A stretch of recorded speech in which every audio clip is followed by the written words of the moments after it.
Hello guys, welcome back to the channel Meenu 21। I hope आप लोग अच्छे होंगे। गाइस आज है फ्राइडे की शाम का समय और मैं पास्ता बनाने जा रही हूँ। उधर देखिए पास्ता मैंने बॉईल करके रख दिया है और इधर ना मैं प्याज और सब काट दे रही हूँ। लहसुन मिर्चा का पेस्ट भी मैं डालती हूँ क्योंकि अधिकतर चाइनीज़ डिशेज़ में ना लहसुन ज़रूर पड़ता है। और वैसे भी हमारे यहाँ का ट्रेडिशन है कि लहसुन मिर्चा नहीं डालते हैं तो बोलते हैं ना चटकार नहीं हो रहा है, वो स्पाइस नहीं आ रहा है, तो इसीलिए मैं डालती हूँ। बच्चों को भी टेस्ट उसका अच्छा लगता है और हेल्थ के लिए भी बहुत अच्छा होता है। तो चलिए फटाफट से बनाते हैं पास्ता।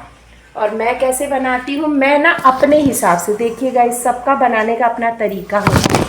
तो गाइज़ मैं ना अपने हिसाब से बनाती हूँ, मतलब जिसको जो ज़्यादा पसंद होता है वो उस हिसाब से बनाता है। तो मुझे जैसा पसंद है, मेरे बच्चों को जैसा पसंद है ना, मैं वैसा बनाती हूँ। तो मैंने तेल डाल दिया क्योंकि मैं रिफाइंड ऑयल का यूज़ नहीं करती हूँ। और प्याज को मैंने गोल गोल काट दिया था ना, तो उसके मैं लच्छे निकाल लेती हूँ।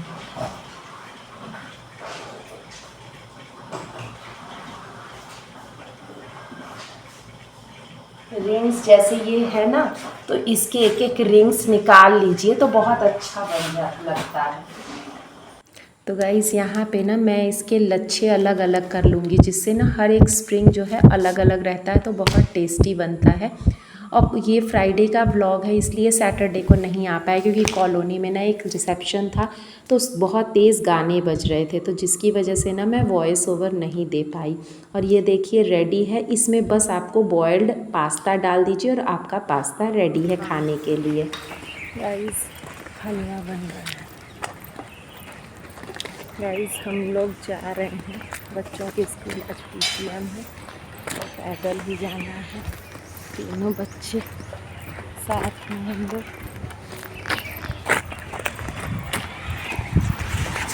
तो गाइस यहाँ पे ना हम लोग ऑटो का इंतज़ार कर रहे हैं क्योंकि मेरे हस्बैंड आउट ऑफ स्टेशन गए हैं। तो मतलब थोड़ी थोड़ी देर पे टुक टुक मिल जाता है, जिसको ई रिक्शा बोलते हैं, तो उसी का इंतज़ार कर रहे हैं। और आज बहुत तेज़ धूप भी है और गर्मी भी बहुत ज़्यादा है, तो यहाँ छाए में हम लोग खड़े हैं। और बच्चों की आदत नहीं है ना, फिर थोड़ी ही देर के बाद हमें ऑटो मिल गया था और यहाँ हम लोग ऑटो में बैठ गए और सीधे डायरेक्ट ये स्कूल ही जाएगा। मतलब बहुत ज़्यादा दूर तो नहीं है, 5 किलोमीटर है और यहाँ ट्रैफिक भी ज़्यादा नहीं रहता है, तो टुक टुक से आराम से, मतलब ई रिक्शा से हम लोग आराम से चले जाते हैं। हवा तो ठंडी बह रही है लेकिन जो धूप इतनी तेज़ है ना, तो आप धूप में बिल्कुल भी बिना अम्ब्रेला के या ऐसे नहीं चल सकते हैं। और ये हमारी PTM ओवर हो गई थी तो हम लोग बाहर इंतज़ार कर रहे थे। हमारे सामने जो हमारे पड़ोसी हैं वो भी आए थे अपनी बिटिया को लेके, तो वो बोले हमारे साथ ही आप लोग चलिएगा, तो उन्हीं का हम लोग इंतज़ार कर रहे हैं। वो बड़ी क्लास में है तो उसके अभी मीटिंग मतलब नहीं ख़त्म हुई है और वो लोग थोड़ा देर बाद में भी आए थे। तो बच्चे यहाँ पे खड़े हैं और पेरेंट्स आए जा रहे हैं, मतलब धूप तो इतनी तेज़ है, बच्चे आइसक्रीम सब कुछ खा लिए और फिर बाहर खड़े होके मस्ती कर रहे हैं। श्रवण का कुछ सिग्नेचर वगैरह NCC फॉर्म पे रह गया था तो वो गया है अंदर, हम कान्हा कृष्णा बाहर ही हैं। और ये देखिए वो हेज से कितना अच्छा कैंपस स्कूल लिखा हुआ है। Hello guys, welcome back to the channel. अभी PTM से मैं आ रही हूँ, बज रहे हैं 1:30 होने वाले हैं। अब जा रहे हैं खाना बनाने के लिए, जल्दी से आटा गूँथें। बच्चे तो चावल खाएंगे नहीं, मैं खाऊंगी चावल। और हमारी जो हेल्पर है ना राधा, वो भी आई थी, तो मुझे जाना था ना, तो मैं बोली कि शाम को आना। तो बर्तन भी सब ऐसे पड़े हैं, देखते हैं जो यूज़ के हैं वो धुलने पड़ेंगे। और चलिए बने रहिए, चल रही हूँ मैं आटा गूँथने के लिए।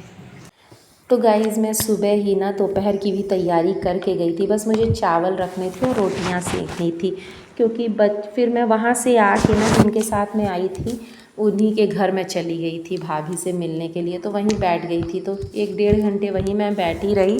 फिर उसके बाद मैं आई हूँ तो बच्चे नहा धो लिए थे, क्योंकि सुबह हम लोग जल्दी निकल गए थे तो नहा नहीं पाए थे, तो आके वही नहाए हैं। फिर हम लोग खाना खा के सो गए थे। तो अभी मैं उठी हूँ जब राधा आई है बर्तन धुलने के लिए।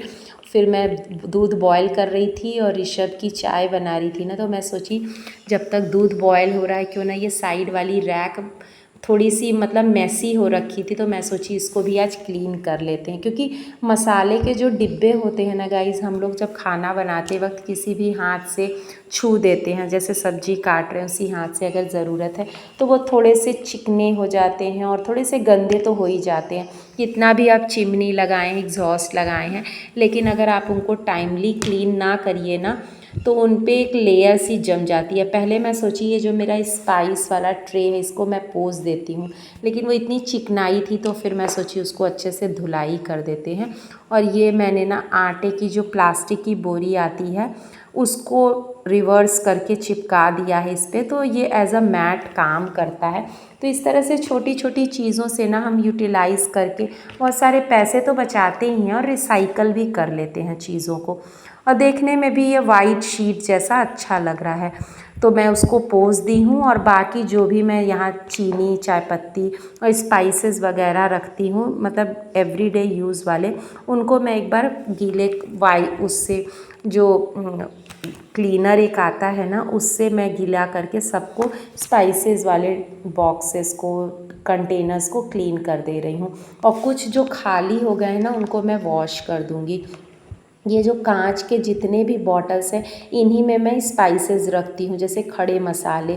इससे क्या होता है ना, इनकी स्मेल भी बनी रहती है और ज़्यादा दिनों तक ये ख़राब भी नहीं होते। और जो रेयरली यूज़ होने वाले खड़े मसाले हैं ना, उनको मैं फ्रिज में रखती हूँ। तो गाइज़, जब भी मैं दूध बॉयल करती हूँ या किचन में कोई काम कर रही हूँ, सब्जी पक रही है, तो मैं उस टाइम को यूटिलाइज़ करने के लिए ना ये सब साफ़ सफाई का काम करती हूँ, जिससे कि ना चीज़ें क्लीन भी हो जाती हैं और मेरा टाइम भी यूज़ हो जाता है। और ये मैं तेल का कंटेनर लेके आई थी, उस दिन मैं गैलन ले जाना भूल गई थी, तो मैं ऐसे ही कंटेनर ले आई थी, तो उसको मैं अपनी बॉटल में भर ले रही हूँ। रिफ़िल भी इस टाइम आप कर सकते हैं, जैसे किचन में जो आपका टाइम बचा है, कभी सब्ज़ी बन रही है या बाकी टाइम आप कुछ काम कर रहे हैं और बीच में जो गैप बचता है या बीच में जो टाइम बचता है, उस टाइम ना आप कंटेनर्स जो खाली हो गए उनको रीफ़िल कर सकते हैं, मसाले भर सकते हैं, चाय पत्ती वगैरह, तेल वगैरह, तो इससे टाइम भी यूटिलाइज़ हो जाता है। तो ये छोटी छोटी कुछ टिप्स हैं जिनको आजमा के ना आपका टाइम तो बचता ही है और आपका किचन भी क्लीन हो जाता है। तो गाइज़, ये था मेरा आज का व्लॉग। आई होप आपको अच्छा लगा होगा। मिलते हैं नेक्स्ट व्लॉग में, तब तक के लिए स्वस्थ रहिए, मस्त रहिए and thank you for watching. Bye.